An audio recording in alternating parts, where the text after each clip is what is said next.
మేము కేరళస్ కానీ బుధవారం రోజు నెల్లూరు నుంచి బయలుదేరి మేము వస్తూ ఉన్నాం. వచ్చేటప్పుడు ఒక చిన్న యాక్సిడెంట్ జరిగింది మాకు.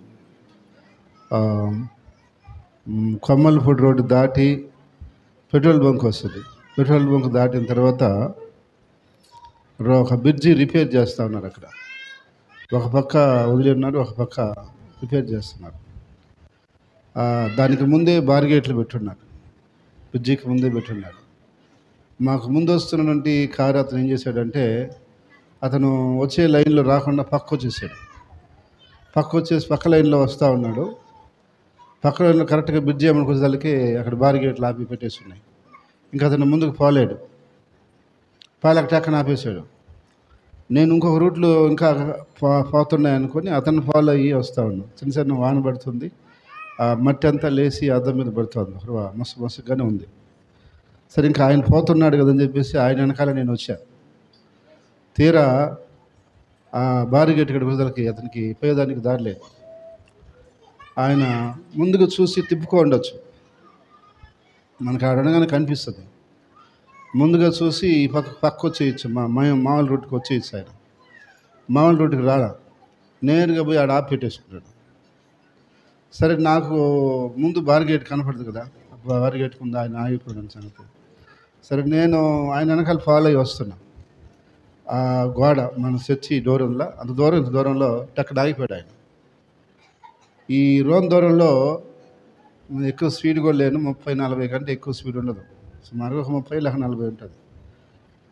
బ్రేక్ వేసాను నేను, బ్రేక్ పట్టలే, గట్టిగా వేసాను, పట్టలే బ్రేక్. సరే ఏం చేయాలి ఇంకా అర్థం కాల. ఇటు వస్తే ఈ పక్క లారీ వస్తుంది పక్క రూట్లో, ఈ పక్క రోడ్డు కిందకు దిగేస్తాం. ఇంకా మళ్ళీ 2-3 సార్లు ట్రై చేశా బ్రేక్. ఈ దూరంలోనే బ్రేక్ పడి ఉంటే మధ్యలో ఆగిపోద్ది బండి, ఏమో అంత దూరం పోదు. ఆగల బండి. సరే గట్టిగా హ్యాండిల్ పట్టుకొని మన సైడ్ కూడా బాగా, సైడ్ పోయినా కూడా తిరగబడిపోద్ది బండి. నేరుగా పోయి అతన్ని ఆ కార్ని ఢీకొట్టడం జరిగింది.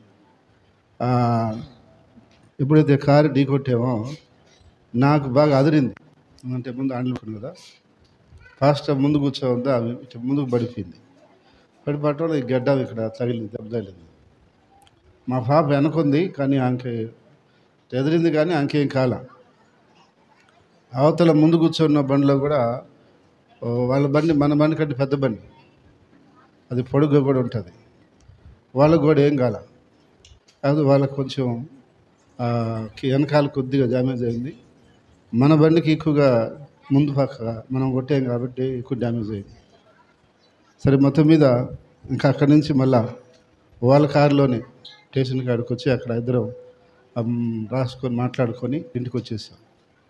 తెల్లారిపోయి వాళ్ళతో మాట్లాడి సమాధానం చేసుకొని మన బండి కూడా షెడ్లో పెట్టి వచ్చాము. అది దేవుని కృపను బట్టి దేవుడు నిజంగా అక్కడ మమ్మల్ని కాపాడాడు. స్పీడ్గా ఎక్కువ ఉండుంటే ఇంకా చాలా కష్టం.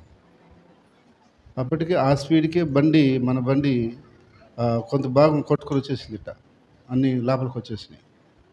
ఇంకొంచెం ఎక్కువ స్పీడ్లో పోయి కొట్టుంటే వాళ్ళకన్నా ప్రమాదం ఉండేది, లేక మనకు కూడా ప్రమాదం ఉండేది అనమాట. కానీ దేవుని కృపను బట్టి దేవుడు కాపాడాడు. కానీ ఇంతవరకు ఎన్నో సందర్భాల్లో ఎన్నో ప్రయాణాల్లో మనం పోతూ వస్తున్నాం, కానీ ఎక్కడ కూడా అలాంటి ఇబ్బంది అయితే రాలేదు. కానీ మొన్న దినము ఆ యొక్క ఇబ్బంది వచ్చింది. అయితే ఆ యొక్క ఒక్కరోజు మాత్రం నాకు బాడీ అంతా బలి నొప్పులుగా ఉన్నాయి. అయితే వస్తా బీపీ చెక్ చేసుకుని వచ్చాం. జ్యోతికి 150కి వచ్చేసింది బీపీ. ఎందుకంటే ఆమె ముందు చూసింది కాబట్టి బాగా టెన్షన్ వచ్చేసి భయపడిపోయింది. అయితే ఇప్పుడు కూడా ఆమె కొంచెం భయంగానే ఉంది ఆ ఆలోచన. అందుకంటే ఇంకా అది కొంచెం ఆయన తేరుకోవాలి. ఇంకా మనకంటే అవన్నీ అలవాటే కాబట్టి ఎన్నో చిన్నప్పటి నుంచి ఎన్ని చూస్తూ ఉంటాం. ఇంకా ఒక్కరోజు నైట్ మాత్రమే కొద్దిగా టెన్షన్ ఉండింది. తెల్లారి ఉదయకాలం నార్మల్ అయిపోయింది బాడీ. సరే ఇంకా అప్పటి నుంచి దేవుని పరిచర్యలో ముందుకు వెళ్తూ ఉన్నాం.